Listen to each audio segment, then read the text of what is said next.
ဒီနေ့သားလေးအတွက်ငါးခောက်ဆွဲလေးကြော်ပေးမှာမို့လိုအပ်တာလေးတွေကိုပြင်ဆင်ထားပါတယ်ခောက်ဆွဲနဲ့စီကိုတော့ဒီ brand လေးကိုအသုံးပြုထားပါတယ်အုပ်ပူလိုက်ရင်အုံးစီလေးတစ်စွန်းထည့်ပါတယ်စီပူလိုက်ရင်ကြက်သွန်နီကြက်သွန်ပြူရဲ့စနွင်းမုတ်လေးရဲ့နဲ့စီတက်ပါမယ်လှီးထားတဲ့ခင်းညင်သီးလေးတွေကိုလည်းထည့်ပါမယ်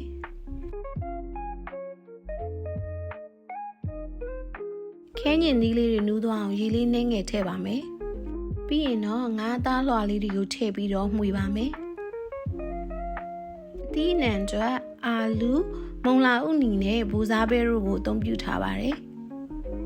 အသီးနှံလေးတွေပျော့သွားအောင်လို့ရေနှင်းငယ်ထည့်ပြီးတော့ဖုံးအုပ်ပြီးတည်ပေးထားပါမယ်အသီးနှံလေးတွေနူးသွားပြီမို့လို့ပြုတ်ထားပြီးသားခောက်ဆွဲလေးကိုထည့်ပြီးတော့မှွေပါမယ်အရသာအတွက်ဒီပစုံမုံလေးအနှင်းငယ်ကိုထည့်ပြီးတော့ရုံးမှွေပါမယ်ခုဆိုရင်တော့တတအတွက်ငါးခောက်ဆွဲလေးရပါပြီတလေးခုလိုမေးရှက်ရီစားနေတာမြင်တော့အမေတယောက်အနေနဲ့ဝမ်းသာမိပါတယ်ကြည့်ရှုပေးလို့ကျေးဇူးအများကြီးတင်ပါတယ်